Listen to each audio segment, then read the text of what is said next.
मोअज़्ज़िज़ नाज़रीन, आपका खैर मक़दम है। आज हमारी उर्दू की दूसरी क्लास है। पहली क्लास में हमने अलिफ से ये तक हुरूफ़ तहज्जी पढ़ना सीखा था। आज हम सीखने जा रहे हैं मुरक्कब हुरूफ। तो चलिए शुरुआत करते हैं। मुरक्कब हुरूफ, मुरक्कब हुरूफ का मतलब होता है जिसमें दो या दो से ज़्यादा हुरूफ पाए जाएं। तो इसमें हमने दो हुरूफ मिलाकर एक हुरूफ बनाया है, इसलिए इसे क्या कहते हैं, मुरक्कब हुरूफ। और दो हुरूफ की दो आवाज़ भी होती है, इसलिए दो आवाज़ों को मिलने से एक जो आवाज़ बनती है उसमें थोड़ा भारीपन आ जाता है, इसलिए इसको भारी हुरूफ भी कहते हैं।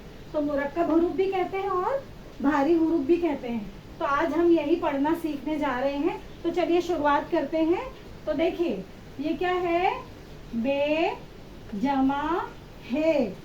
देखो ये हमने दो चश्मी है और उसमें पढ़ा था ना हमने पिछली क्लास में, ये दो चश्मी है।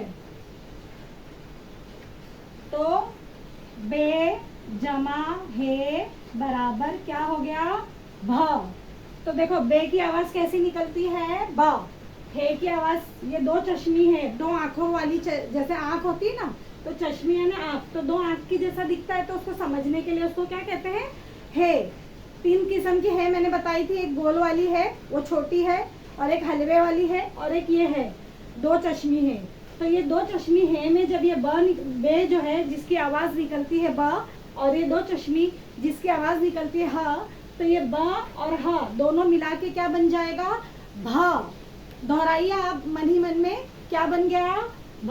और आपके समझने के लिए मैंने यहाँ पर देखो लफ्ज भी लिख दिया है। भ से क्या आएगा, भालू, भे, और इसमें अलिफ मिला है, भे अलिफ भा, और ये लाम आधा और ये वाव, तो क्या बन गया, भालू। और इसके शुरू में क्या आया है, ये हमारा पढ़ा हुआ हुरूफ आया है। देखो ये भ यहाँ पर आया है भालू में, तो ये भालू आपके मैंने याद रखने के लिए लिखा है कि आपको जल्दी और अच्छे से दिमाग में रहे, ठीक है। तो ये समझ में आ गया, बे जमा है बराबर भा, तो बे की आवाज ब, हे की आवाज हा, बे और ह की आवाज को मिला के बन गया भ। ये हो गया हमारा, क्लियर हो गया। अभी ये देखिए, अब सेकंड में है पे, फिर जमा है बराबर ह। तो पे की आवाज प, हे की आवाज ह, पे और हे दोनों की आवाज मिलके क्या बन जाएगा, फ। फ से क्या लिखा है मैंने यहाँ देखो, फल। देखो ये फ आया है हमारा, ये वाला, ये फ यहाँ पर आया है, फ से फल, फे नाम फल। फिर उसके बाद में है पे जमा है बराबर था। तो ते की आवाज कैसी आ रही है, त, और हे की आवाज कैसी आ रही है, ह। अब हमको क्या करना है, ये दोनों आवाजों को मिला देना है। देखो ये जमा का मतलब क्या होता है, मिला देना।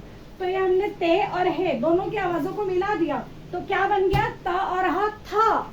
ये भ, थ और थ। अब थ से क्या आता है, थैला। थैला दिख रहा है लिखा हुआ, ये देखो लिखा है थैला, इसमें था यहाँ पर है, फ यहाँ पर है, और ये भ यहाँ पर है। भ से भालू, फ से फल, थ से थैला। फिर उसके बाद आता है ट जमा है बराबर ठ। तो टे की आवाज कैसी आ रही है, ट, और हे की आवाज कैसी आ रही है, ह। तो ट और ह की आवाज को मिला दिए तो क्या बन गया, ठ। क्या बन गया, ठ। आप दिन में दोहराइए, प्रैक्टिस कीजिए, आप दोहराइए, ट जमा ह बराबर ठ। टे की आवाज ट, हे की आवाज ह, तो क्या बन गया, ठ।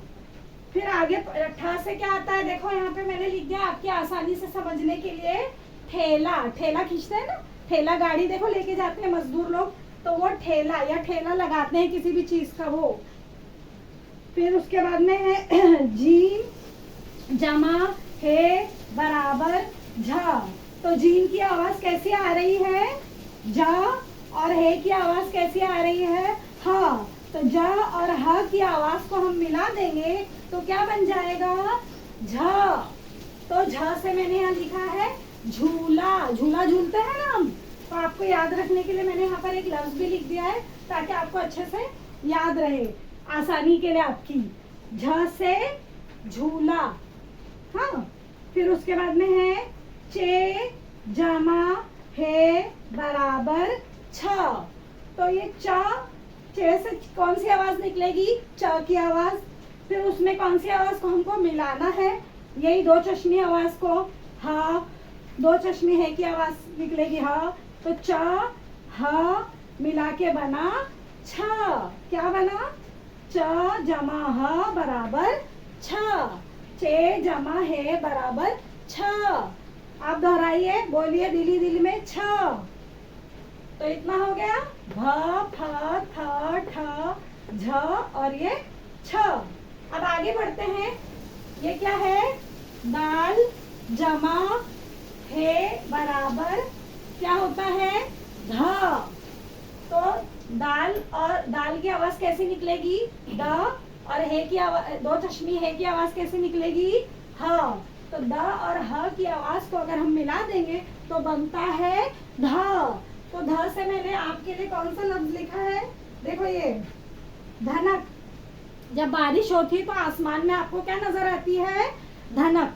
तो ये ध जो है किससे लिखा जाता है? किससे शुरुआत की जाती है इसकी? देखो धनक में ये ध इधर आया है ना। और ये इससे तो आपको बताया नहीं मैंने, छ से क्या आया है? देखो छत। छ से छत होती है ना, हमारे घर की छत या किसी भी जगह की छत होती है ना, छत। तो ये छत और ये धनक। छ से छत और ये ध से धनक। हाँ, ध से धनक, छ से छत। इतना हो गया क्लियर? अब आगे पढ़ते हैं। दाल जमा है बराबर ढ। तो दाल की आवाज आएगी ड, हे की आवाज आएगी ह, और दोनों को मिला देंगे तो क्या बन जाएगा? ढ। क्या बन गया? ढ। ढ आप दोहराइए, ढ। तो ढ से देखो मैंने आपको समझने के लिए यहाँ पर एक लफ्ज लिख दिया है, ढोल। ढोल में किसकी आवाज आ रही है? हुरूफ ढ की, तो ढोल हो गया। अब ये रे जमा है बराबर ढ।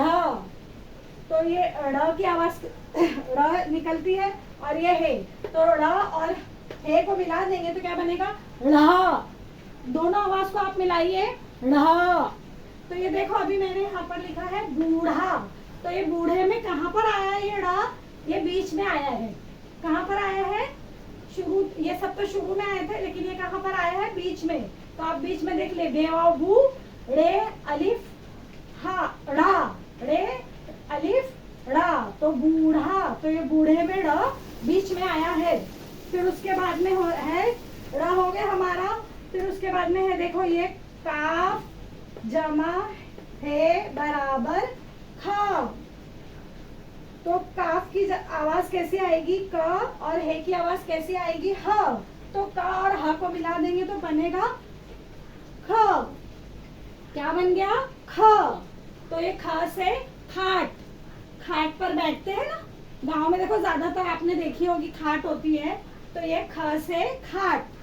फिर उसके बाद में है ग जमा है बराबर घ। तो गाफ जमा है बराबर घ। तो गाफ की आवाज कैसे आएगी? ग। फिर ये ह मिला देंगे तो क्या बन जाएगा? घ। तो ग जमा ह, ग और ह मिलके बन गया घ। तो घ से देखो क्या लफ्ज लिखा है मैंने यहाँ पर? घर। ये क्या है? घर।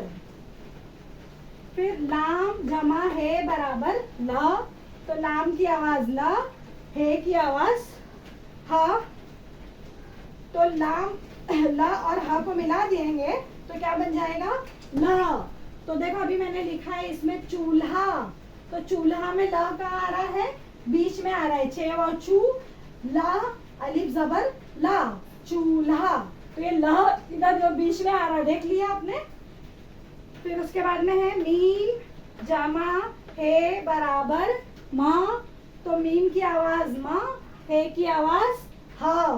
तो दोनों को म और ह दोनों को मिलाएंगे तो क्या बनेगा? म। तो म, ये मैंने इससे म से आता है कुम्हार। कुम्हार में देखो माँ कहाँ पर आया है? बीच में एक काफ आधा, फिर ये म, फिर उसमें अलिफ मिला दिए, म अलिफ म, और ये क कुम्हा, और ये काफ मुंह है, काफ और ये म और ये अलिफ, तो ये कुम्हा और ये र, कापेशकू में मीम है अलिफ मा और रे कुम्हार। तो ये महा कहाँ आया हमारा, देखो यहाँ पर बीच में आया है ना। जैसे यहाँ पर बूढ़ा में ढा कहाँ पर आया था, यहाँ पर बीच में आया था।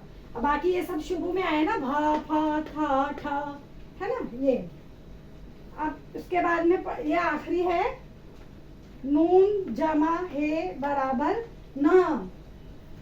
तो ये न आवाज बनती है कैसी, नून से न की आवाज, हे से ह की आवाज। तो न और ह दोनों को मिला देंगे तो क्या बनेगा, न। और ये मैंने आपके समझने के लिए जो लफ्ज लिखा है वो है नन्हा। अभी देखो नन्हा लिखा है ना, उसमें नहा का आया है, बीच में आया है, लेकिन नहा के ऊपर क्या है, देखो ये तशदीद है। ये तशदीद जो होती है ना, इसको हम क्या करते हैं, 2 बार पढ़ते हैं। जैसा भी हमने पिछले हमारी क्लास में पढ़ा था, जेर जबर पढ़ा था ना, जेर नीचे आता है और जबर ऊपर आता है और ऐसा ये गोल पेश आता है। तो हमने जेर जबर तो पढ़ लिया था। अभी ये तशदीद बता रही हूँ मैं आपको, ये तशदीद होती है ऐसी। इसका मतलब होता है ये तशदीद जिस भी हुरूफ पर आ जाएगी तो उस हुरूफ को कितनी बार पढ़ेंगे, 2 बार पढ़ेंगे। एक बार उससे पहले वाले हुरूफ से मिलाकर पढ़ेंगे और एक बार उसके बाद वाले हुरूफ से मिलाकर पढ़ेंगे। तो ये जो ना है ना यहाँ पर नन्हा में, तो ये ना उसके ऊपर तशदीद है, तो ये ना को हम पहले वाले ना से भी मिलाएंगे, नून से मिलाएंगे। और दूसरा क्या है, इसके बाद में क्या है, अलीफ है। पहले क्या है, देखो ये नून है ना, कैसा है ये, आधा है नून। नून कैसा है, ये आधा है। फिर उसके बाद में ये ना है हमारा, ये जो है ना ना, यहाँ पर हमने पढ़ा है वो। फिर उसके अंदर क्या मिला हुआ है, देखो ये अलीफ मिला हुआ है। तो पहले इसको किससे मिलाएंगे, पहले आधे नून से मिलाएंगे, ना नून ना जबर नन। फिर उसके बाद में ना अलिफ जबर ना, पहले ये वाले नून से मिलाएंगे, फिर पहले वाले नून से मिलाएंगे, फिर बाद वाले अलिफ से मिलाएंगे। तो ये ना जबर नन, ना अलिफ जबर ना, तो क्या बन गया, नन्हा। समझ में आया ये, ठीक है। इस तरह हमारा ये आज का ये सबक खत्म होता है। इसको मैं एक बार और आप दोहरा देती हूँ, सीधा सीधा देखो। भ, आप गौर से सुनिए, भ फ थ ठ झ छ, और ये तजदीद को भी आपको समझा दी हूँ मैंने। फिर उसके बाद में है ध ढ ढ ख घ ल म न। फिर ये भ से भालू, फ से फल, थ से थैला, ठ से ठेला, झ से झूला, छ से छत, ध से धनक, ढ से ढोल, ढ़ से बूढ़ा, ख से खाट, घ से घर, ल से चूल्हा, म से कुम्हार, न से नन्हा। तो आप क्या